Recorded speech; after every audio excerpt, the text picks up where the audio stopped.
Hi, my name is Dorian, and this is You, Me, and the Industry. A podcast where I get to hang out with people from the games industry and talk with them about their job, the industry, and a bunch of other stuff. On this episode, I am joined by the composer duo Lifeformed and Janice Kwan. Terrence Lee, who is known as Lifeformed, is the composer behind the music of Dust Force and the Double Fine documentary. Together with Janice, they created the soundtrack to the critically acclaimed indie game called Tunic. We discussed their work process, how a vacation to Taiwan became a permanent resident change, and what breakfast essentials nourished them to compose a 60-track soundtrack. Furthermore, we discussed what it was like to work 7 years on a soundtrack, how they both came up with track titles, and I get to lose a couple of potential sponsorships while asking about their hardware issues they've experienced over the years. Please enjoy.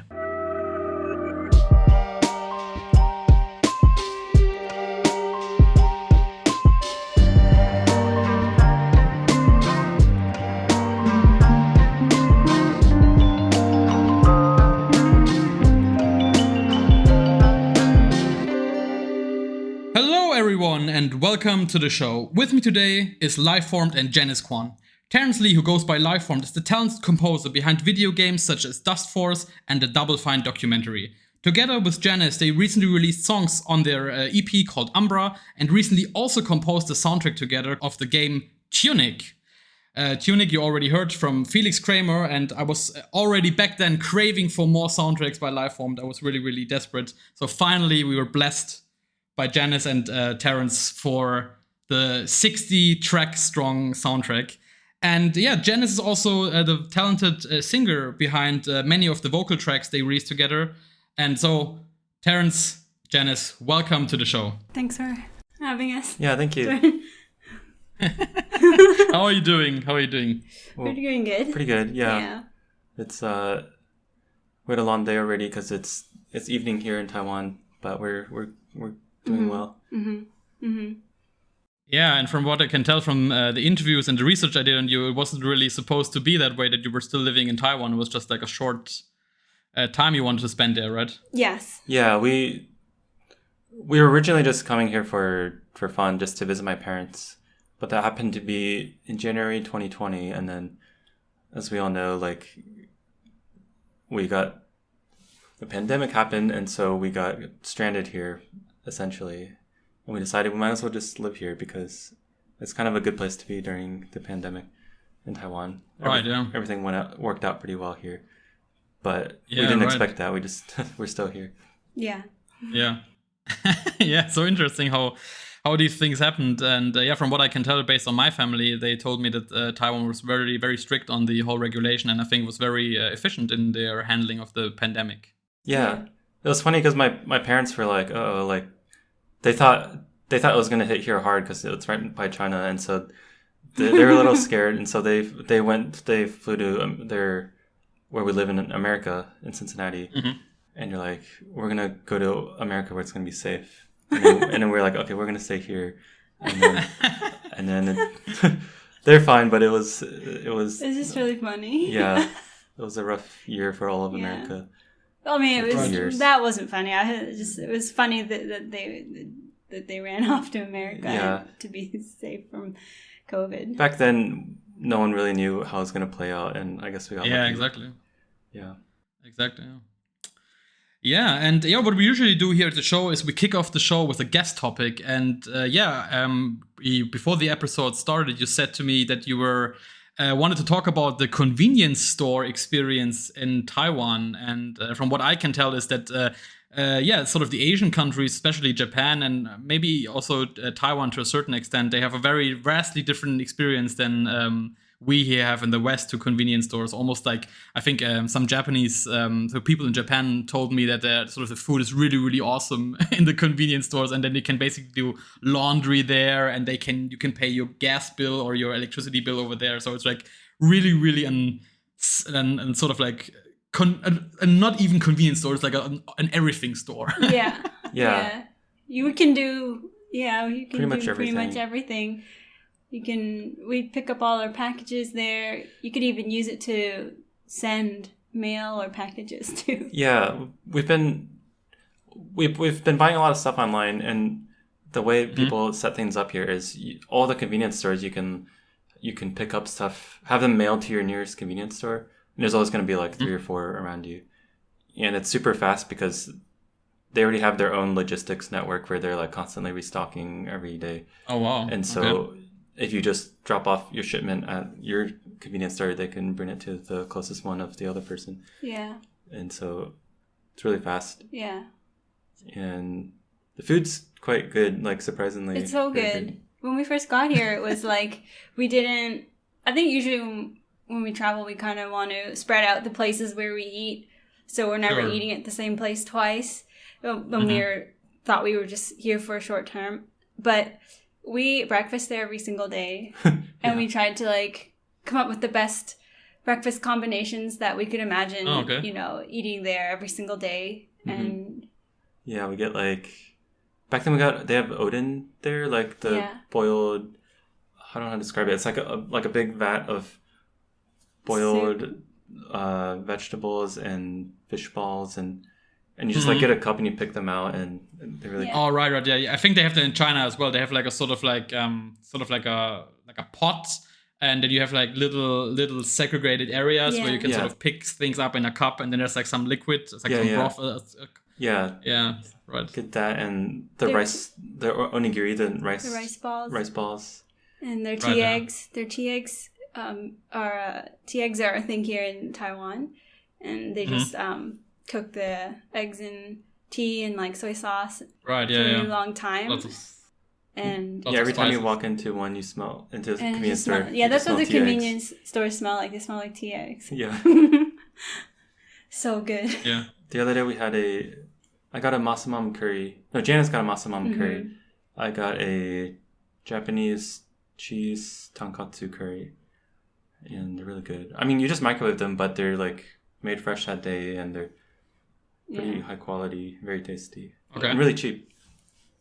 Okay. So like, but like now I'm interested. Like, what are now the best breakfast combinations? Like, I mean, if I want to visit my family again in Taiwan, like, I need to sort of escape the clutches of their breakfast cooking and sort of run to my nearest convenience store. So what should I pick up? we would grab when we were thinking about this, we're like, okay, you gotta get 1 tea egg, then you get some veggies or fish balls with Odin, and then you get a nice big carton of like tea, cold tea. Like or fiber juice. I grabbed fiber drink to just pretend that I was being healthy. But it's probably mostly sugar. My favorite thing is the egg sandos, the egg salad sandwiches. Oh, yes. It's just like, it's really simple. It's just like white bread with an egg salad in it, but like so good. Something about it's just right. Like they have Kewpie mayo in it or something, and very simple, and it's just like every bite is that got like chewy bits of egg in it. And then a rice ball. And a rice ball, yeah. That's enough to last you for a while. Yeah. I mean, it almost sounds like a sort of like a go-to meal, not even breakfast. Like, I mean, you could basically get that any time of the day, right? Yeah, that's what I do. There's one right next to our house, so like whenever I'm kind of hungry, I just run out and grab one. It's like $1. Okay. Yeah. $2, $1.50. Awesome, yeah. And is there something you miss, like from the convenience store experiences from the States or Canada or where? Yeah, convenience stores back at home are kind of... I was talking to someone the other day and they're asking me the same thing. I was like, oh yeah, it's kind of like a last resort. If there's nothing else around and you really need something, then you go there because it's not really cheap and it's not very convenient. No. It's just... They do one thing better in America and Canadian convenience stores. The hot dogs are better. Oh, yes. The hot dogs. Really? Okay, let's say the hot dogs are way better. The hot dogs here are a little squishy. Yeah, I think so, yeah. And they have all this sort of like rotisserie something going on. I think, is it the same? I think in China they had like all this like spinning around for probably ever. Just, they still have the spinning hot dogs here. Yeah. Yeah. Right. But they just I think they don't have like the normal casing on them. It's just like the inside. Doesn't quite hit the spot. Yeah. Yeah. Right. Perfect. Yeah. Yeah, I guess, it's always interesting to see what sort of breakfast every nation or every country sort of falls back to. Germany seems to be very boring with like there's just some, bread and I guess some cereal or something. But every country does it differently. Do you have muesli in Germany, or is that a Switzerland thing? No, it's also very German. Like, this is something I do. Is that the same as granola? Yeah, I mean, there's the healthy version and the unhealthy version. So the healthy version, like the one thing I do is I roast my cereal before, like my oats. Yeah, the oats, the oatmeal I have. So I sort of like roast everything, so it gets a little bit more intense in flavor and it tastes better. And then I add some like just some cocoa powder, and then I get some fruit. So that's like the healthy version of the granola, because granola is usually with like nuts and berries and like honey and sometimes sugar. So everything that makes it great tastes awesome. I just leave off the table. Oh no. Too healthy. But yeah, it's, like I said, a perfect way to kick off the show. And yeah, like I said, you two are now sort of like a well-oiled machine of like composing these days. You released an EP called Umbra, and then also this like gigantic soundtrack of Tunic, which, like I said before, I already talked to Felix Kramer, a producer of the game, 2 seasons ago, and I was begging them to release just release the Lifeformed soundtrack. Like, come on, like I mean. I needed it, and I think back then I didn't know that you were also involved, Janice. So what a great pleasure to have you on here as guests. And yeah, let's just kick off very broadly and say like, yeah, I mean, this game was announced about like, I don't know, 6-7 years ago, and I think from what I can recall is you, Terrence, started 7 years ago composing it. It was right around, I don't know, it was almost, I guess it was even after I contacted you regarding my thesis, which is kind of like strange to think like, wow, the soundtrack was been like in the works for forever. Yeah, I think 2015. Yeah, around then, that's when I started. Right. Crazy, yeah. And I think Dicey let gave you very little direction, sort of like free, like hands free on the soundtrack. So yeah, like for a title this, I guess, ambitious and also like this long in the making, was it sort of a good thing or sort of a bad thing that he was mostly hands off for the soundtrack composing? No, I think it was very good. I think I kind of needed that freedom to explore because. Well, one reason is I find it tricky to work within someone else's constraints when it's too. I like technical constraints, but like having someone else's like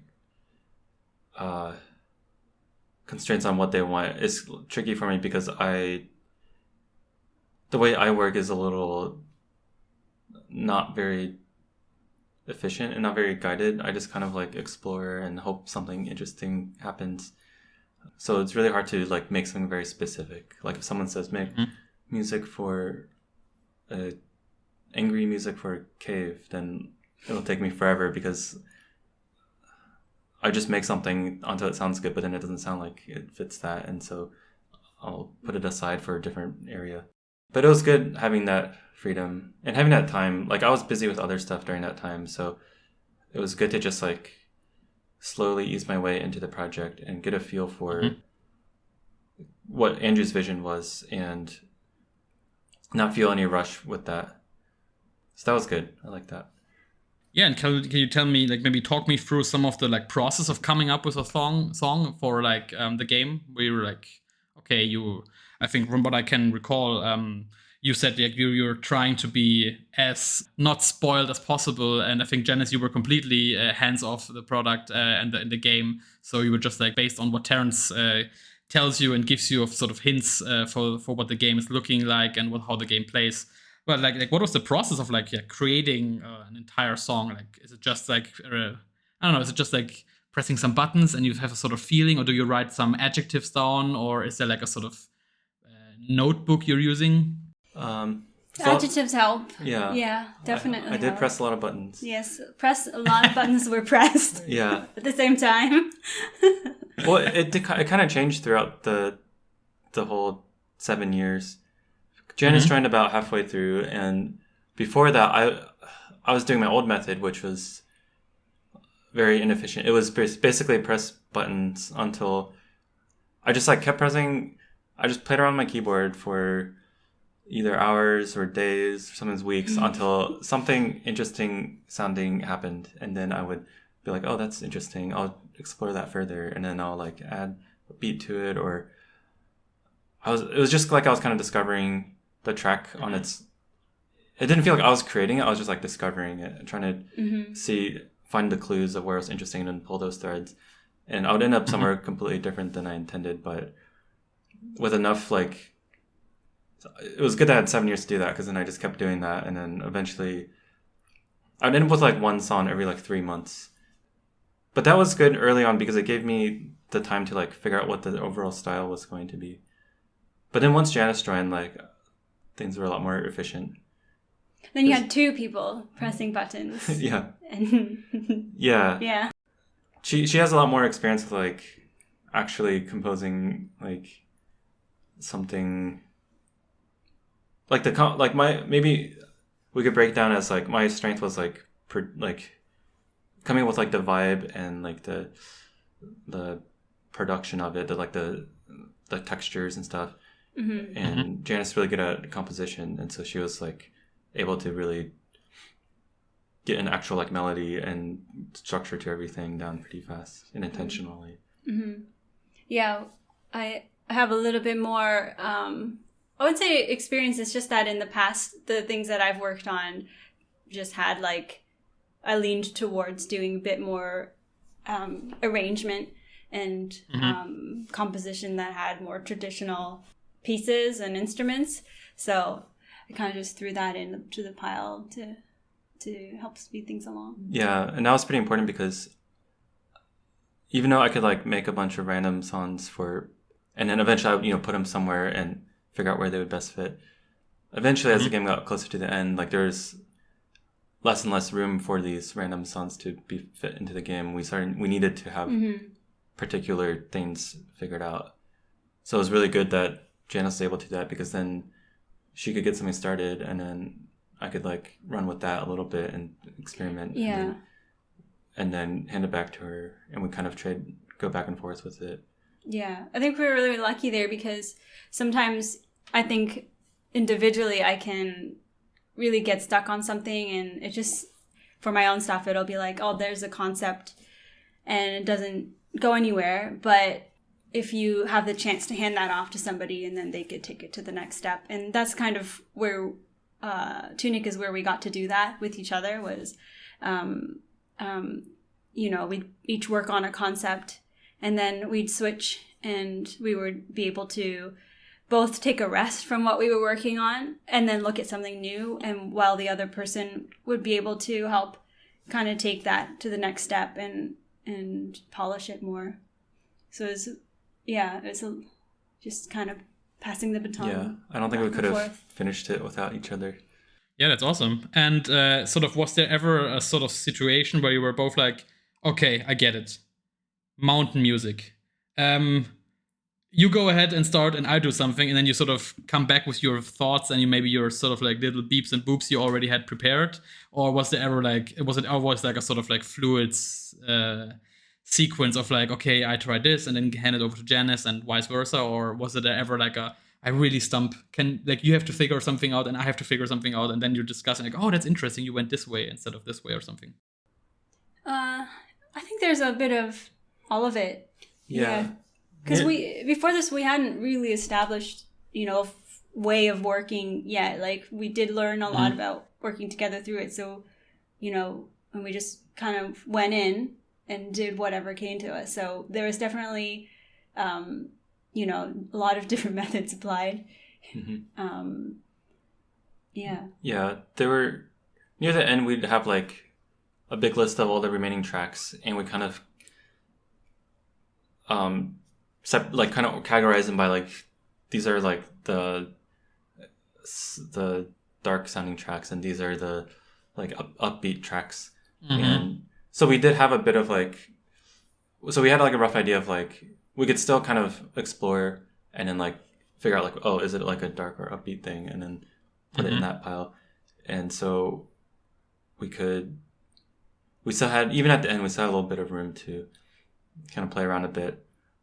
There were definitely a few tracks where we like knew exactly what we needed. We had a very specific goal. Like, okay, it has to sound like this. It has to make the player feel this way, and then we're able to do those. But those were kind of tricky to do. But we basically used every process at least once. There's a lot of tracks to play with. Yeah. Okay. Anything that works. Yeah. Yeah, exactly.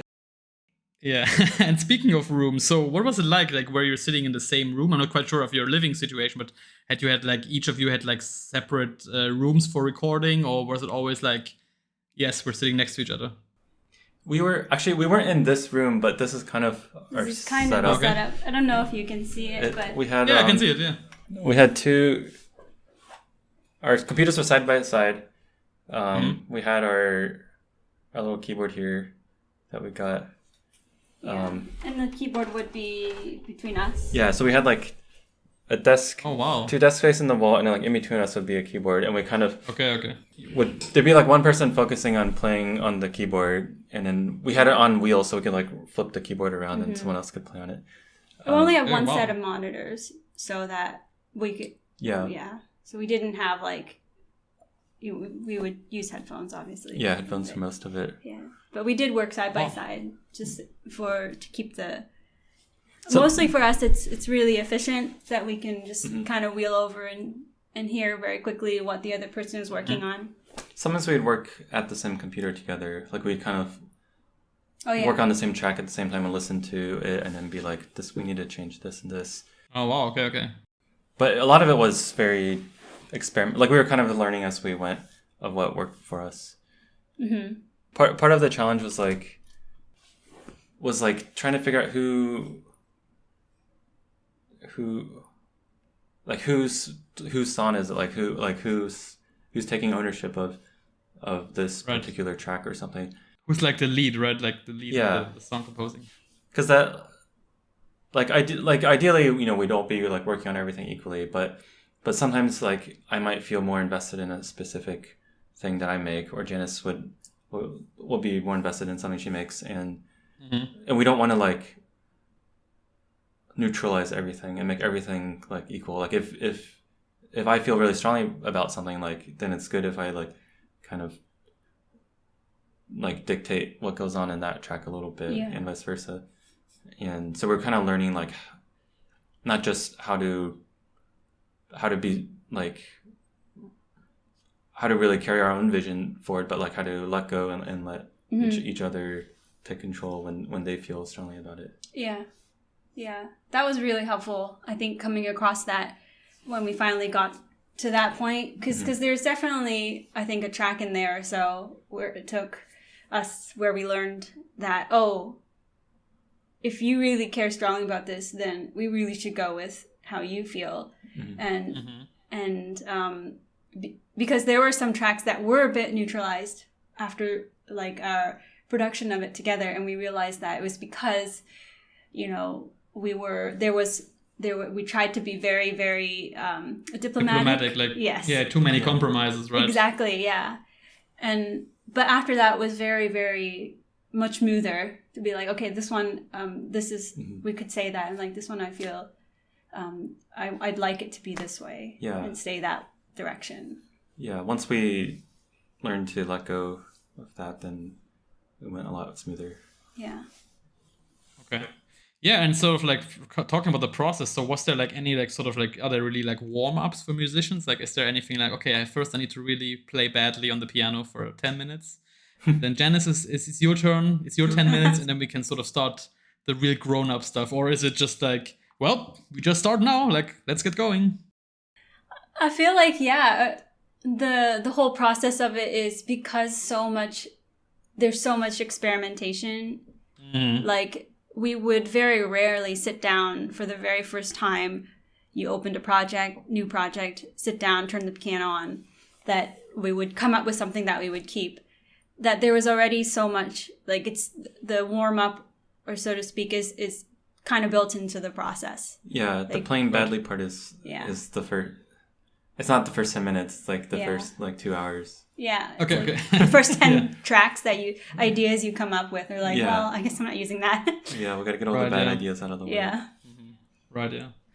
And I think also Felix on our podcast said that, well, it's kind of different to sort of, if you're a freelancer, to sort of like separate projects or separate things. So for example, like, well, some people come up with their best ideas under the shower, but it's not really working time. So was there ever an issue of sort of like, you were going to 7-Eleven having like breakfast and they were like, I think I finally figured it out or something? Or was it always like, well, can you really separate things? Like, can you really stop thinking about making a soundtrack for a game like this? No, near the end of it. It's a good point.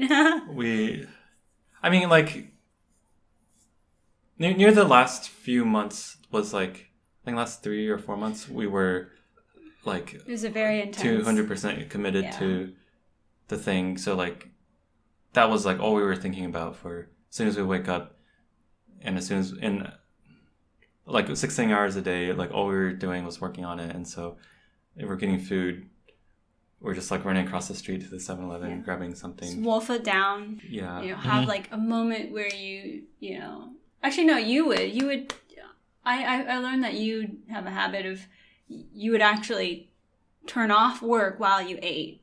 Like you would never eat and work at the same time. You would always like, read the news or whatever. But I am operated differently, where I would eat through work while working. Mm-hmm. But I would take my break elsewhere. But I would also eat really fast, so it only gave me enough like 10 minutes of free time. It was, I think once we were all in getting to the end, it was so hard to think about anything else. Yeah. So there definitely. Before it got that intense, we would get a lot of inspiration from outside of work. Like outside of working as like being self-employed, like the separation of work and non-work does kind of blur together. But when we're like outside of the house, we would still get inspiration from, like, we might hear like a cool sound somewhere, and Janice always carries around a recorder with her, so she'd record it, and then we'd think like, maybe we should add this somewhere.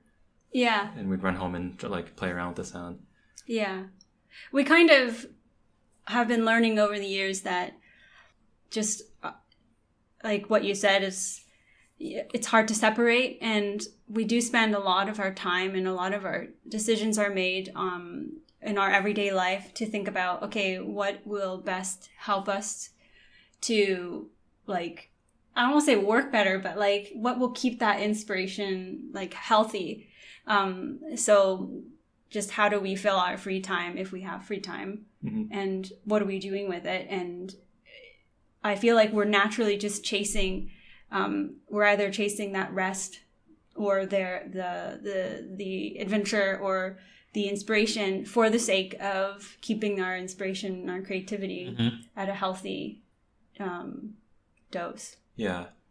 Feels like for us, when we're doing creative work, we always like put all of ourselves into it, and then we like drain our well of creativity, and then after that we need this like recharge period where we try not to think about work, but it feels like everything we do is serving to like fill that creativity back up again. Right. Yeah. So kind of there's always work in the back of our minds, because it's like this will like help me rest and get back to work, but not so explicitly all the time. Okay. And yeah, I mean, I already mentioned it, but I mean, with a soundtrack of like, I think it was 60 tracks, like do you go one by one, or do you sort of always switch and you're like, okay, this is sounding really great, but I don't know, I think maybe we just need to focus on this track? Or can you really like say, okay, we have to focus on this one track, finish it, and then I can start the next one? There were some that needed to get done, and that's how we would treat those ones. Like, I always like to, I think in the back of my mind when I'm working on a concept is the first milestone I want to hit is to get to something that I really connect with. And then I kind of don't want to overdo it. So I like having the other tracks to go onto and work while I give my ears a break. And then I can come back and be like, oh, that was, I was just, that wasn't very good, or that was good, or pleasantly surprised. So I think the way I work is it's nice to have things to jump between. Yeah. It's really easy to listen to something too many times, and then if like if I spend all day on one track, then by the end of it, I can't tell if what I'm doing makes it sound good or bad. The next day after going to sleep, I wake up and listen to it. I'm like, wow, it either sounds really bad or I'm pleasantly surprised. It's really good. Mm-hmm. So we got to keep switching around. Yeah. Mm-hmm. Right, yeah. And I mean, like I said, 7 years is such a long time for making a soundtrack, or making even making just a game. I mean, it's a huge amount of time. And I think I once read a story about the creation of Stardew Valley, and the creator took such a long time for creating the everything, which is like a massive game. Not want to try to diminish anything of this. His work was absolutely incredible.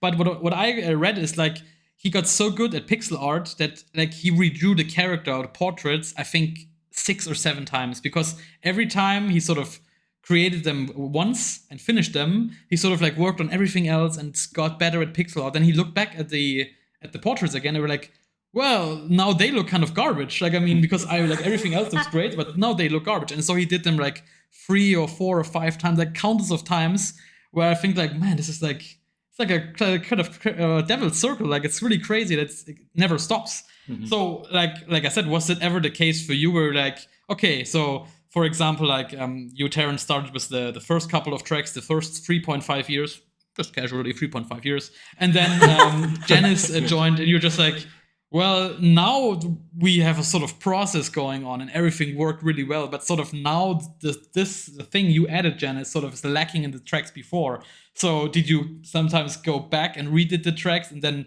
went back to other tracks again because you changed them up again slightly or something? I think in the back of our minds, we had thought like, oh, we should go back to that track at some point. Or Terrence was like, oh, I really want to go back and I want you to add some stuff to it. And I mean, I wasn't opposed to the idea, but I think it really worked out in the end. Like the ones that Terrence started out with happened to be all kind of in the same vein of categorically, like they were area tracks. Mm-hmm.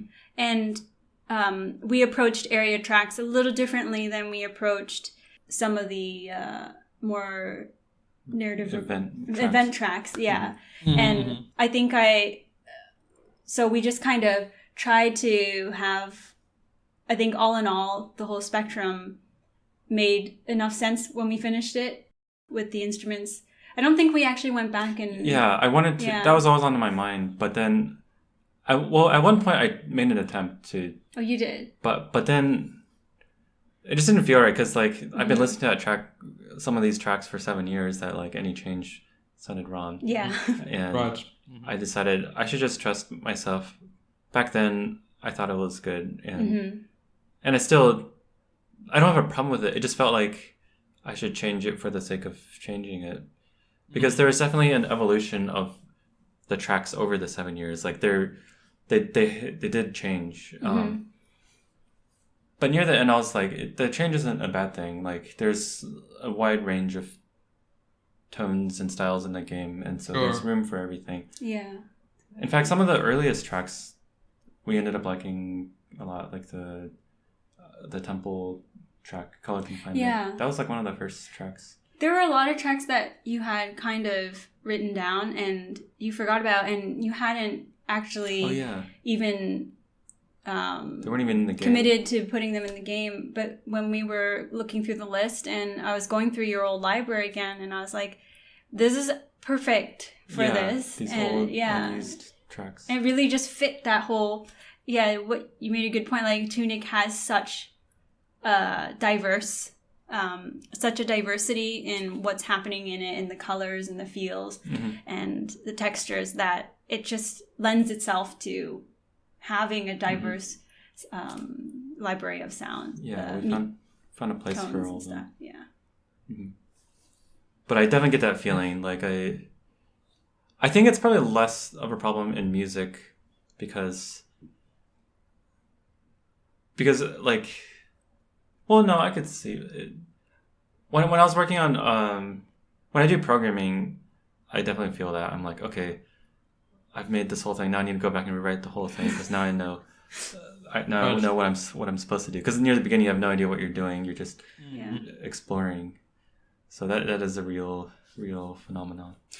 I think one area maybe that we did do that was where, because a lot of the instruments and the sounds we used, we had actually tweaked them and designed them from sounds that we had captured.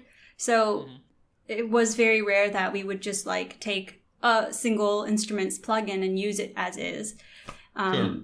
And that's where we would tweak it over several songs, and we'd be like, oh, I kind of like the way it sounds now, and then that's where we would apply it to the previous like update tracks. something. Yeah. Mm-hmm. Yeah, and have you ever switched a track around totally, where you were like, okay, this is the song for this area, or this is the song that plays during this, and you were like, let's get crazy, let's put it over here and see how it works, or where you were like, no, this is the song. Like every track that sort of is there in the end was also designated for this area or this situation. There was nothing super crazy, but originally the track that plays there's a part in the game where you like called the relic void, where you're like, you see all these items and there's like a big statue of the main fox. The music that plays in there used to be in the temple.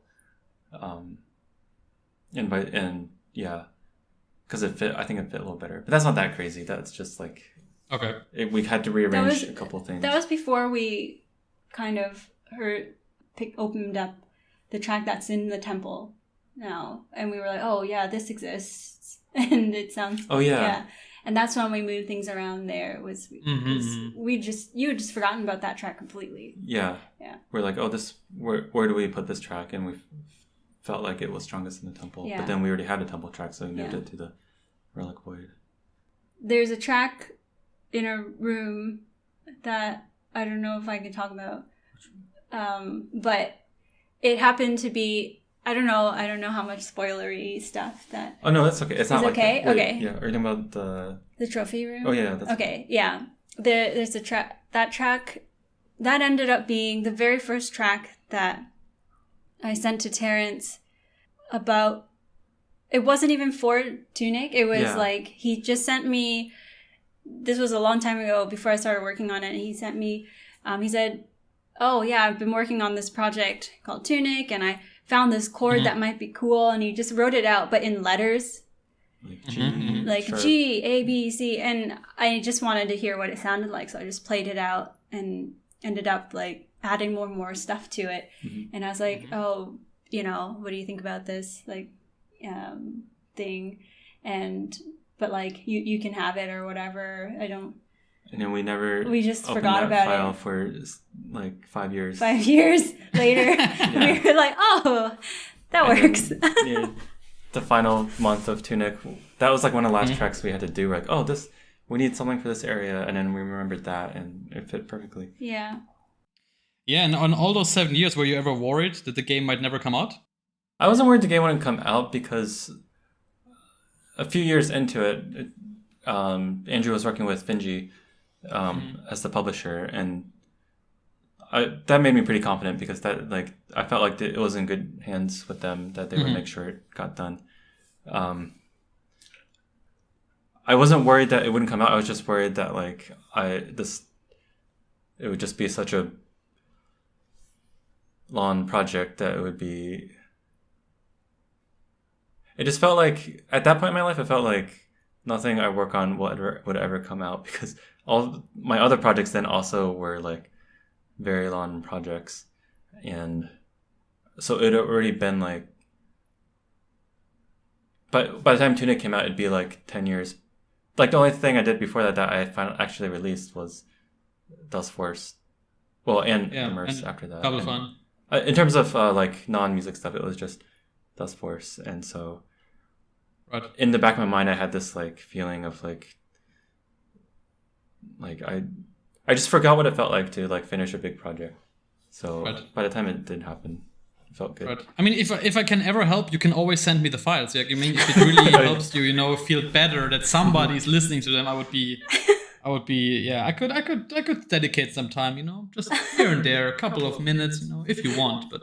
We'll remember that. It's hard to like work on something like that and think like no one's ever going to hear this. I'm making a collaborative folder right now. Just for you. Yeah, awesome. Yeah. And yeah, I mean, speaking of which, so I mean, I guess you were really desperate that somebody is going to listen to some of your music. So you sort of released something at least with the EP called Umbra, right? Yeah, although that was just because we wanted to work on something together. It wasn't related to. Wait, that was 2016? Yes, we worked on that starting 2015, I think. And then the idea wasn't to release anything, actually. We had discussed just experimenting. Yeah, just try some things. But after a few tracks, Terrence was like, well, let's just put it out. Yeah. What's the harm? And back then, Tunic was only like in its infancy. Yeah. So I didn't even... Back then, I had no idea that we'd be working on it together. On it together. Because back then, we weren't I guess it was never mentioned in this podcast, but we're married, and back then we weren't dating or anything. Yeah. And so to think that like we would be collaborating on this project is kind of fun to think about. And I mean, let's talk about something. I think behind the inspiration and something, because when I play Tunic, for example, let's talk about the shopkeeper's theme. It doesn't sound really like anything like any shopkeeper theme I ever heard. So, and I know for a fact that you both are pretty much big fans of Chrono Trigger and stuff. So, like, how do you sort of like stop yourself from just like, okay, the shop theme has to be like cheerful and it has to be like, yeah, let's spend some rupees or like some dollars here and there. So, like, how do you sort of like get inspired by the games? Like, I just assume you also played like or like listen to some of the like classic like big great composed music by Yasunori Mitsuda or something. And like, how do you sort of like, oh yeah, it sounds so good. But then, like, oh, wait, every shopkeeper theme sounds like that.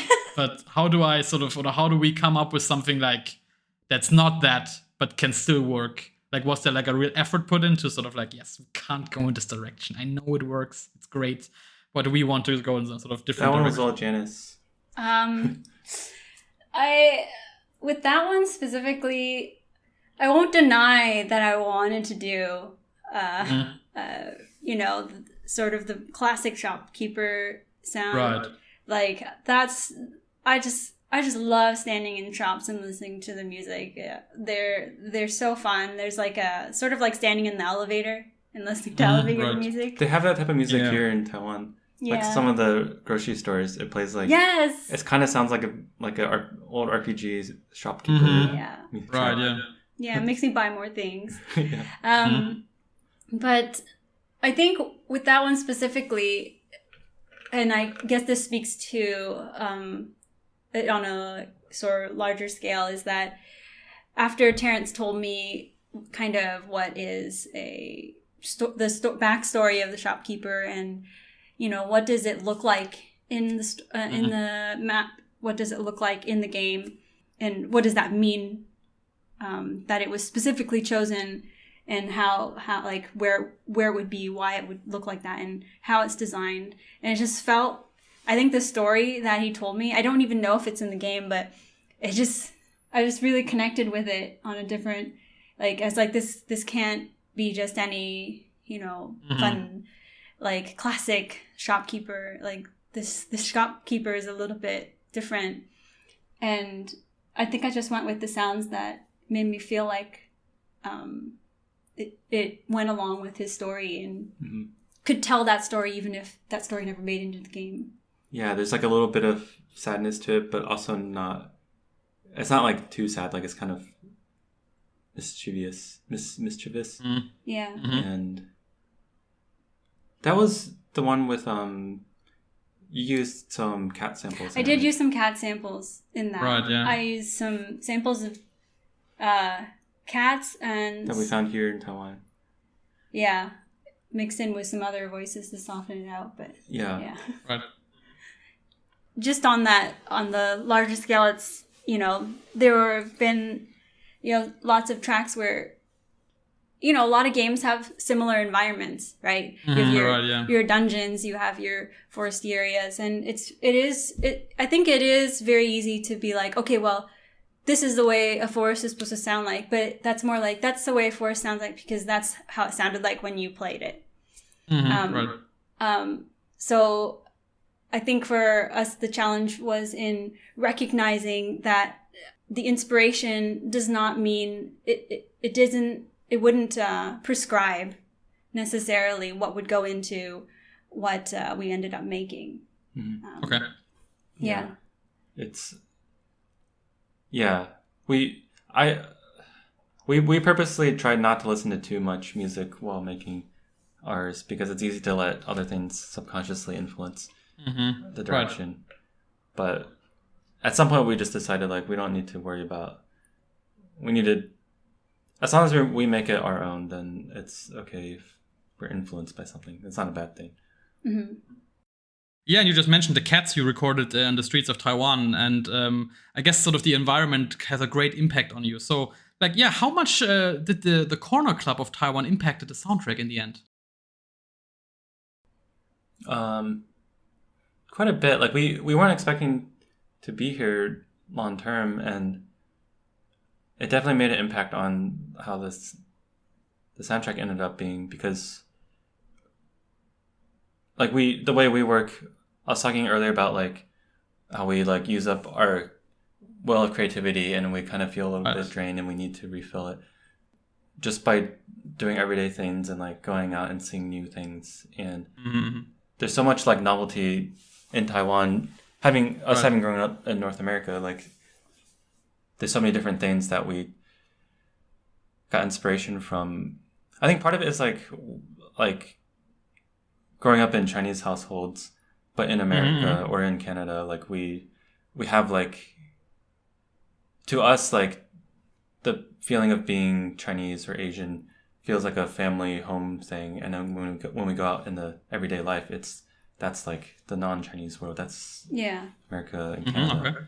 And while we were here, we everything in Taiwan, it kind of triggered that like family feeling in our minds because like that's to us like Chinese stuff is family feeling because that's the only time we experienced it. Mm-hmm. So it was kind of comforting to go out and like see Chinese people and like hear people speak Chinese and then see a lot of like little quirks that you don't really see in the West but we grew up with. And also, like visual, like architecturally and visually, there's lots of interesting things going on here. Like everything kind of feels organic. Like the city itself feels like it's just grown out of everyone just feels free to like make their own house and like add a little part to the house or remove part of the sidewalk and do their own thing. And then everyone doing that makes the city feel very organic and there's just so much character everywhere. And that I think those type of things really got us filled up our well of creativity, I think. And also more practically, like we end up like learning and getting a bunch of instruments, Chinese instruments, and we use a lot of those in our tracks. Yeah. Like a flute, Chinese flute, a guzhen, like the harp thing, and your zhonghu, which is like a two-string instrument. Yeah. Yeah, and you just mentioned that you weren't really like trying to not to listen too many soundtracks, but one track, and I hope I'm not crazy because I listened to it and I'm just like that's Chrono Trigger. It has to be Chrono Trigger. So it's the one track, and I had to ask about it. It's Redwood Colonnade, and I think the track I'm speaking about is called Secret of the Forest from Chrono Trigger. Mm-hmm. Is it directly influenced by that? Not intentionally, but yes. Okay. In hindsight, definitely. Okay. That's one track where I felt like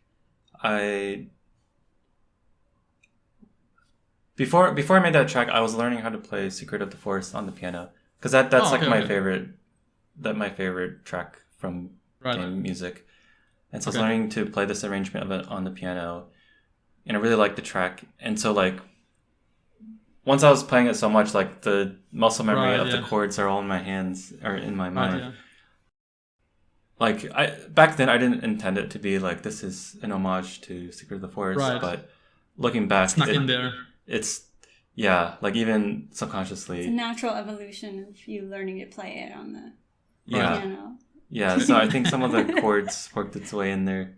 But I think but I like that it turned out like that, because that track has really influenced a lot of how I think about music and game music. So to me, it's like a homage. I hope it's not too It's your similar. tribute. Yeah, it's my tribute. Yeah. Yeah. For that track, I actually did want to. There was like a specific track was thinking about when I was making it, Okay. on like more consciously, not subconsciously. But it's like a obscure ambient track from a German artist, Markus Güntner, and that track I was trying to approach from more of a textural standpoint, like the texture of the strings and how they kind of like warble a bit. But I think the Chrono Trigger part kind of forced its way in there. Enough. It's never bad to have some Chrono Trigger in there, in my opinion. I agree. And yeah, I mean, speaking of like Redwood Colonnade, like for example, like I release a picture every day, taking photographs of the streets here, and I always try to come up with some sort of name and don't want to sound too pretentious. But like speaking of names, like how do you come up with the titles of the songs? Like, is it just something you like? Call of the Mountain. .mp3. Like, is there something you're like, okay, I can't be like, it has to be like a little bit pretentious, a little bit mystical, but it can't be like it's the hardest part. Serenade of the waters or something. Like, it can't be too like, yeah, because like, well, you know, those are like ingrained to like the track. Like, I mean, everyone will look it up online and everybody will like, oh yeah, like this is Secret of the Forest from Chrono Trigger. Like, yeah, it has to be this track.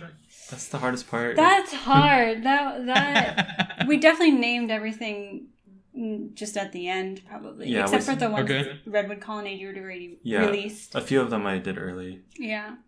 Well, over the 7 years, like every once in a while I'd be reading or just thinking, and an interesting phrase would pop up in my mind and I'd write it down. Oh, okay. And Yeah. So at the very end of this project, I opened up my folder of all these of words and phrases that I liked, and we try to match them up to songs. Yeah.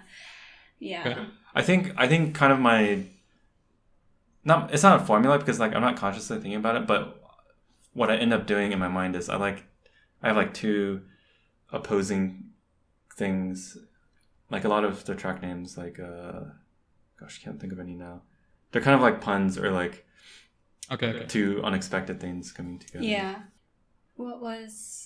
They do some of them, like we kind of have our own secrets of like, oh, that we like I think like an in joke. It's kind of our own little in joke. Is I think one with like ocean glaze.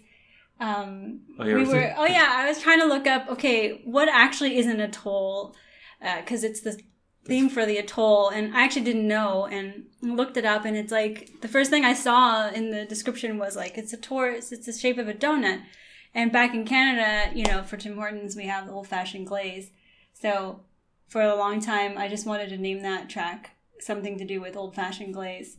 So plus we're eating a lot of donuts around we were eating a lot of donuts around that time, so that track is named after a donut, because an atoll is literally like kind of a donut in the ocean. Shape, so. Yeah. Perfect. Yeah. And is there a certain dish that is now sort of ingrained into your mind that when you think about Tunic? Like, is there like one like certain type of dumpling, or is there like something like, yes, this is the Tunic food? Oh. Fried chicken or donuts. Maybe and donuts. Pasta. Yeah, we've been specifically takeout.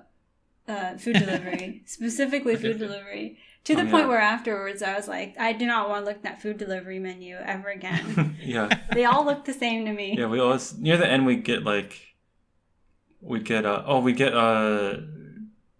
just like pasta with cheese, like a baked gratin pasta delivered. Okay. And that was like the last few weeks of working, we just like kept ordering that because it was like delicious and fast. We had to go on a pasta fast after that. I was just eating too much pasta. Yeah. Okay.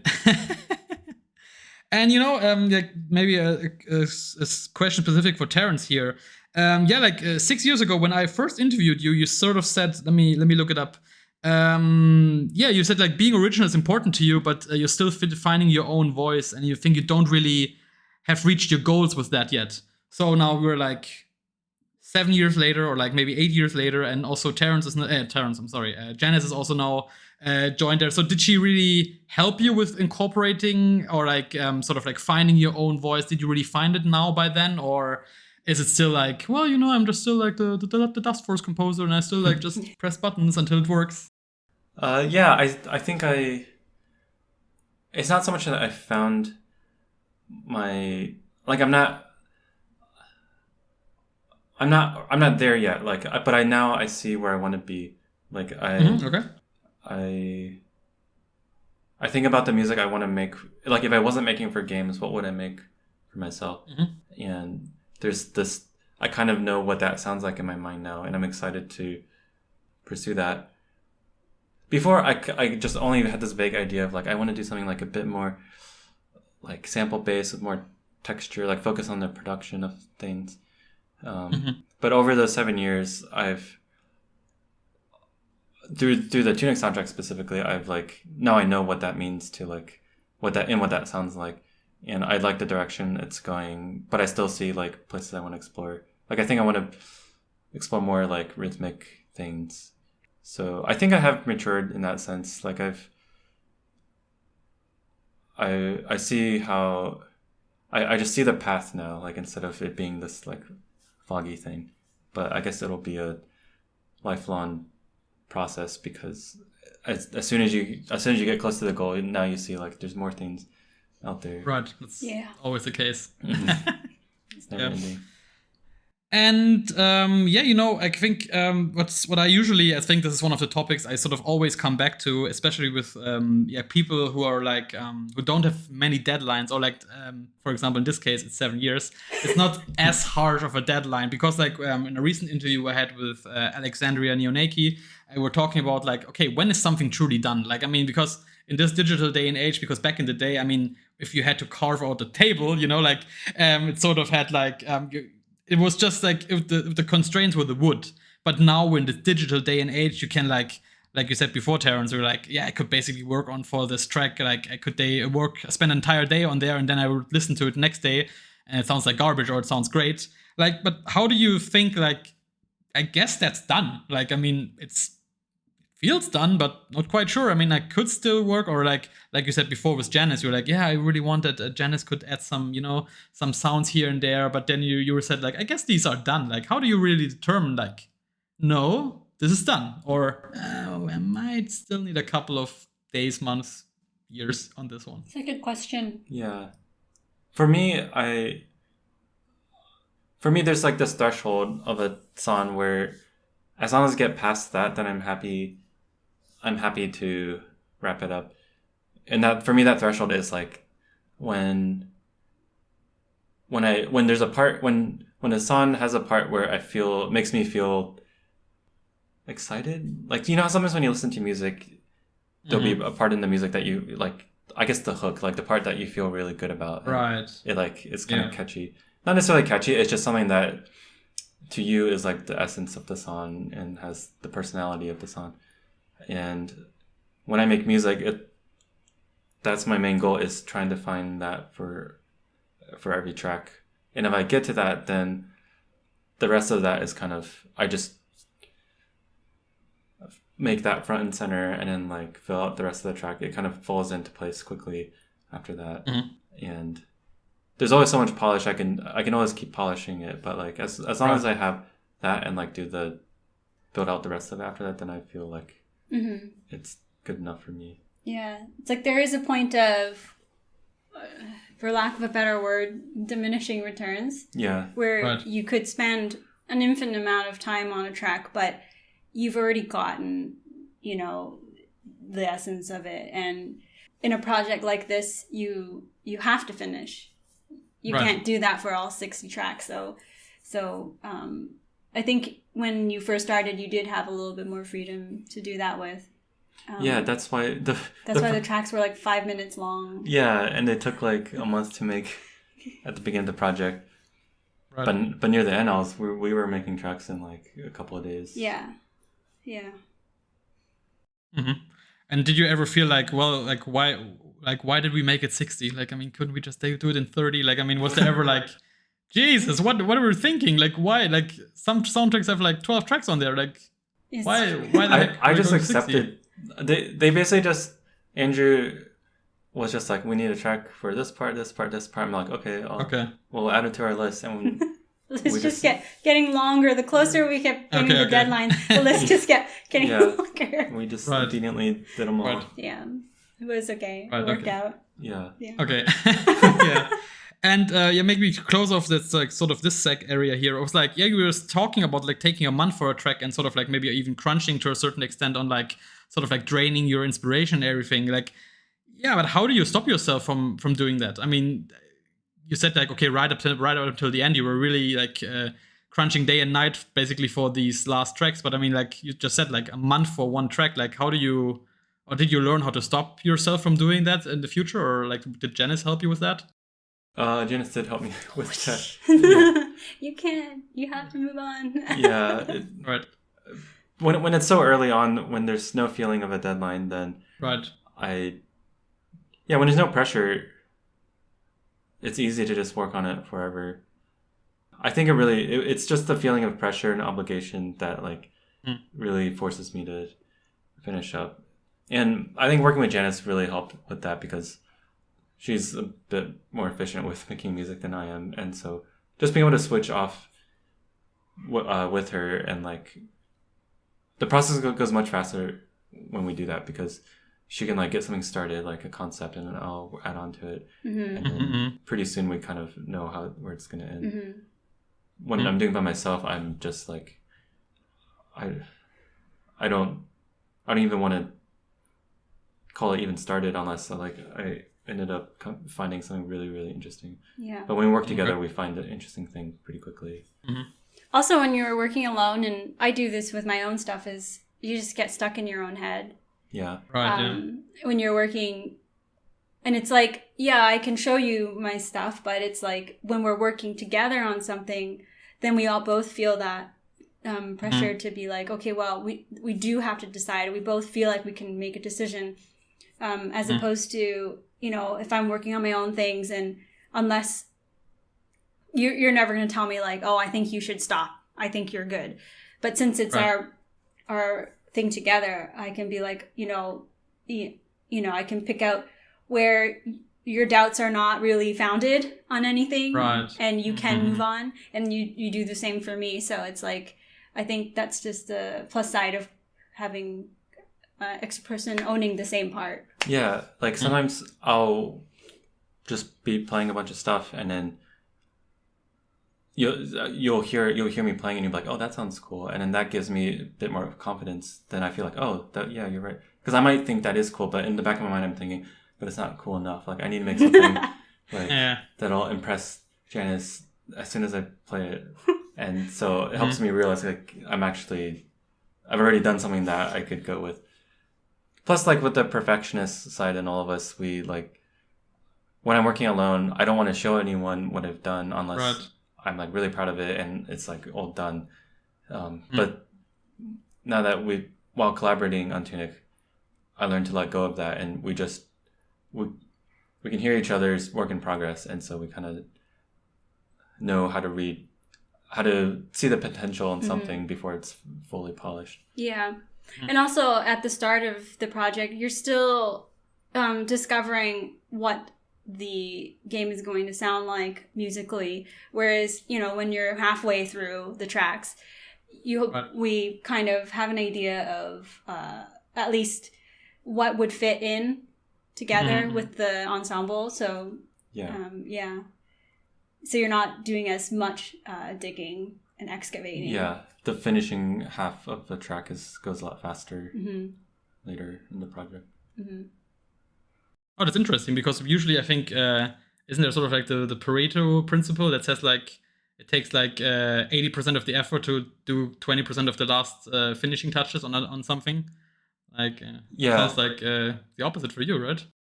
Well, it's more like the efforts switched to a different part of the process. Early on, it was heavy in the discovery phase. Later on, it was heavy in the, production and finishing phase. It was a lot of work, but it was mostly like we couldn't just come up with concepts and spend all the time coming up with them anymore. We had to take them through. Okay, yeah. And, do you think you could have done the soundtrack in maybe, let's say, 2 years if you hadn't been busy troubleshooting Razer Blade Advance 15? Wait, did I tell you about that? No, you didn't. Wait, how did you know about my computer problems? Do you know what computer he's using? And yeah, maybe. And you're surmising from that? Oh my god. Well, yeah, my computer... Oh, you must have seen it. My computer... I always thought about this. I thought if I have a chance to tell people about like what gear I'm using, I have to say never use a Razer computer because the battery's going to explode or it's going to blow. Right. And it's bloated now. Yeah, right now it's... As we speak. He can't push his trackpad down. Yeah, Janice and I both have one and I think we've gone through 6 batteries so far. Yeah. And it's been like less than 2 years using them. Yeah. About 2 years now. Yeah. And I'm like... And he's not the only one. Yeah, my friends. Your friends have... And actually, right before this call, I was like trying to Google how to like a replacement for my computer. So it's an ongoing... It's an ongoing thing. Right. Yeah, we would have like 120 tracks if I had a different computer. Yeah. Yeah. And the thing was like the repair process is like, why don't you send your computer to us for 2 weeks or so, or some indefinite time? They said between 2 weeks and 2 months. Oh, yeah. Send your whole computer. We're going to wipe your hard drive. Okay, so what am I going to use? Yeah, and like we cannot sell you a battery. It would be too dangerous for us to mail you a clean battery. Instead, you should mail your dangerously bloated battery back to us. And then we'll mail you a clean one. Exactly. So it made no sense. Yeah. Maybe to alleviate some of your fears, I didn't stalk you like through a camera or something. I just checked upon your Reddit history. Oh yeah, it got to me. So eventually I was like, I just have to tell everyone. This is unacceptable. It's a lot. It's yeah. That's also a great opportunity to tell you that this podcast is sponsored by Razer. No, I'm just kidding. Maybe it should be sponsored by Fujitsu. Yeah. Maybe, yeah, it could be, or it could be something else. Like, I mean, I guess I think it's sort of a running gag that almost I think every couple of interview guests, I'm gonna lose a potential sponsor every time. I don't know. I think they sort of almost like, I don't know, every 2 or 3 guests there's somebody talking really, really badly about a sort of company or a sort of internet provider or something. I think it's like. Maybe it's Vodafone or like 1&1 who I'm already banned from, and like a couple of things that like if they ever find out, they were like, okay, this is like an up and coming podcast. It's sponsored it.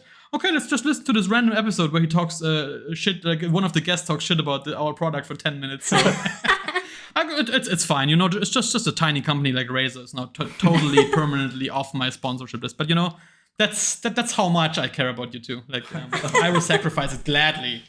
The opportunities that are just flooding in every day.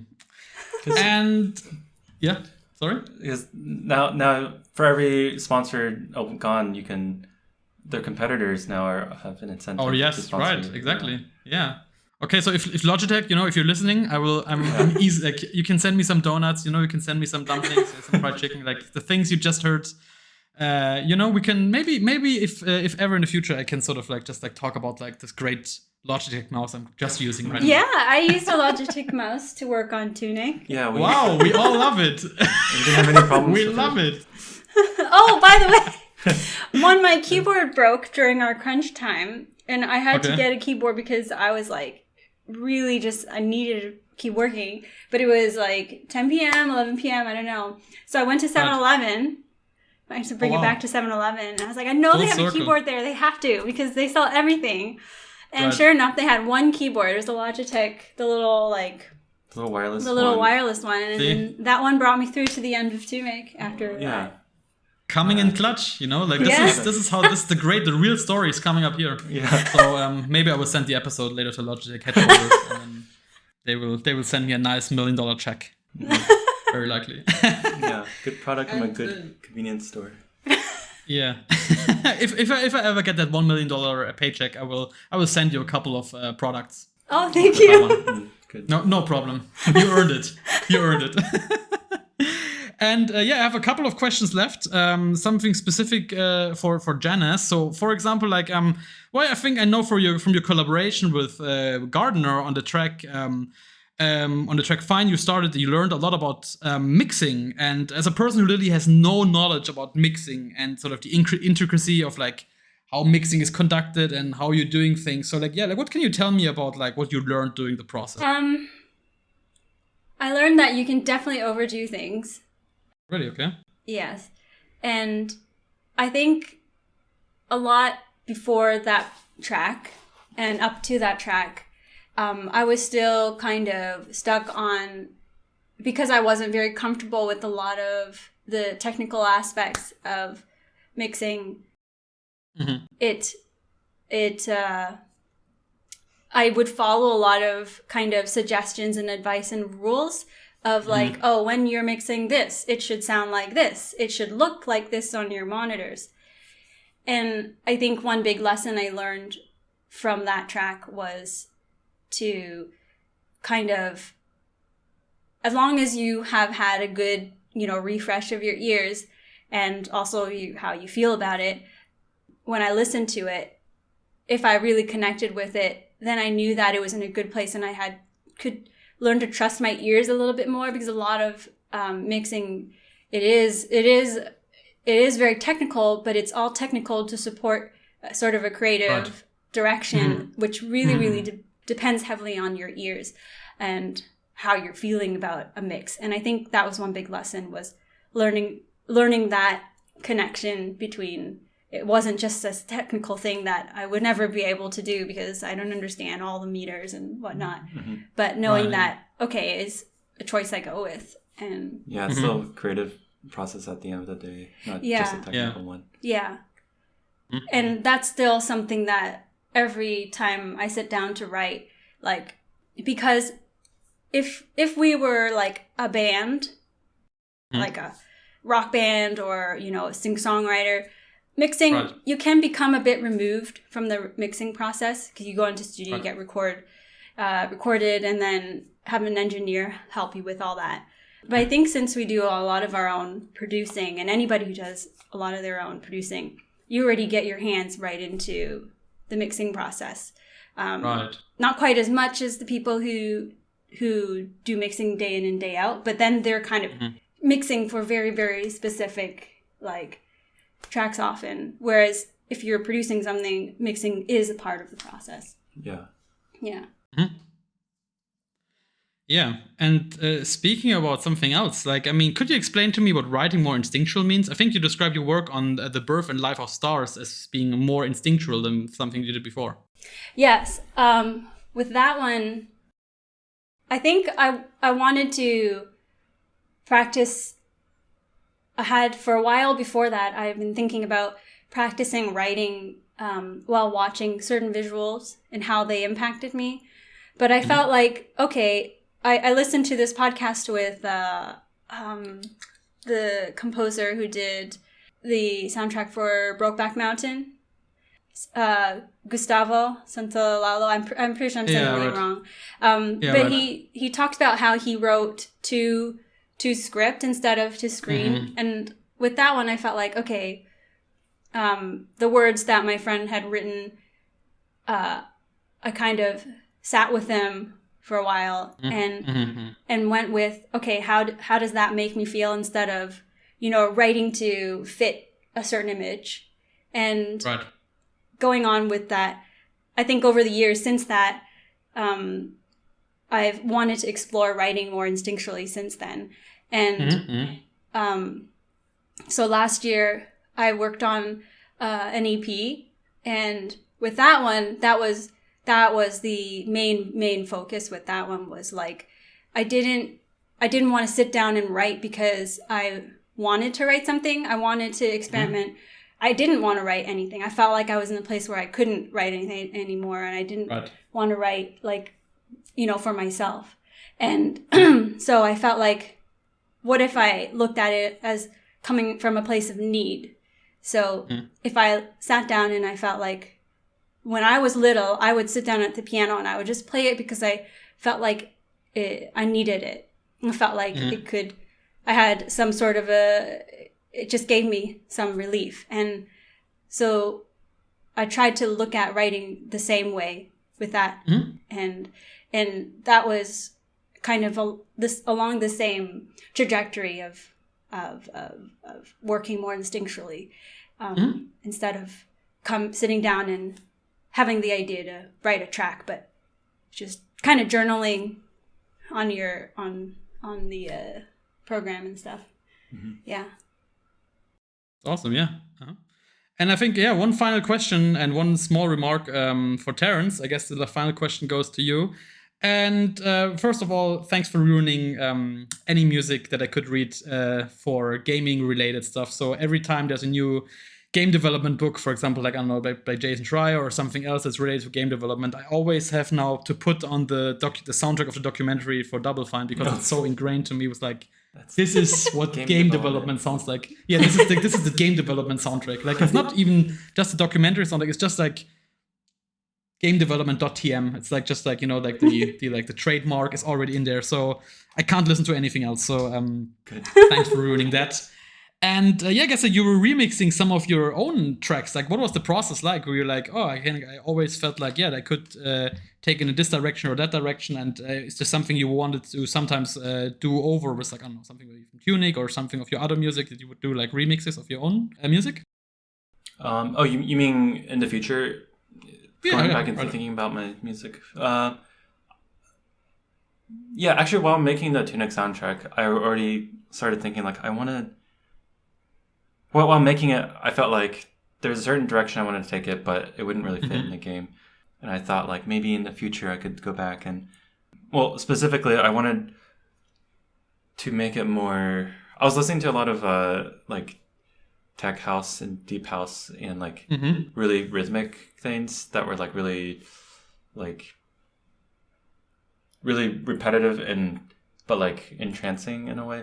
And I knew I couldn't make the whole soundtrack like that because that's not really the vibe of the game. But I did work a bit of that feel into some of the tracks. And in my mind, I was like, if I get time in the future, it would be nice to go back and do like a full, like, techno remix or deep house remix of a lot of the tracks. And yeah, so I always thought that would be kind of fun. It also would be fun to, like, do more piano arrangements of some of the tracks. Because, like, looking back at it, like, I can't actually play all of the things I made that, like, sound like they're for piano. I can't actually play any of them because, like, they were made in bits and pieces. So it'd be fun to, like, have an actual, like, piano version of them. But I say all that, but in reality, I feel like it will take quite a bit of a push for me to actually go back and open up the old project folders again, because it's such a, like... It just feels... It was just such a like, I gave it everything, and so, like, once I close that chapter, it feels like opening it back up is like I'm going a little... It just doesn't feel necessary, I guess. But it would be fun. Like, I'm not against doing it, but I think it'll be a while before I really feel like I can do that again. And the other part is, by the time I want to do that, all of my project files will probably be broken, and like, I'll probably have a different installation of Windows, and, like, I probably can't run everything. Different laptop. Yeah, different lap. Oh yeah, definitely. Yeah. Definitely. For sure. Yeah. Okay, so thanks, Razor, for ruining any opportunity. So in case you still wanted to sponsor me, please don't. Thank you so much for that's the end, and thank you so much for coming onto the show. I hope you had a lovely time. And before we close off the show, like, where can people find you, and what are you currently working on besides another hopefully 60 track Um, You can find us in Taiwan. yeah. Awesome. We're working. After Tunic, we took a long break to just Yes. recharge. But now we're kind of Right. looking for. We've got some musical ideas in our mind now. We're working with some Yeah. friends on some unannounced projects. Yes, we do have some things in the works that are not really Yeah, announced. with music and non-music stuff. Mm-hmm. Some just game stuff, and some just like personal projects. Yeah. It's awesome. But hopefully, we can show something in the next few months, Yeah. next 7 years, maybe. Maybe another 7 years. Yeah. We'll do another Okay, talk with you. I would be up for another 7 years of waiting. It's no problem. And since I'm the ambassador of the fans now, since I'm part of the 0.1% club of the Spotify listeners to the Lifeformed music, Oh. I can gladly speak with confidence about that. And I will also link to the Twitter handles and the all the stuff where can people buy the great soundtracks of U2. And yeah, please support them. I really had a blast, and as you can tell, they clearly care about music and everything and the process. And just buy it so they can afford a new laptop. Is it really that hard? Is it really that hard to send them over? Yeah, come on, you can get 60 tracks for, I don't know, a couple of bucks, I guess. And if you want to follow the show, it's Yumi Industry on Twitter and on Instagram. And also you can follow me at Dorian Chow on Instagram, where I post daily pictures of the great city where I live in. And I also come up with strange names that don't try to sound too pretentious, but so I can feel you there, Terrence.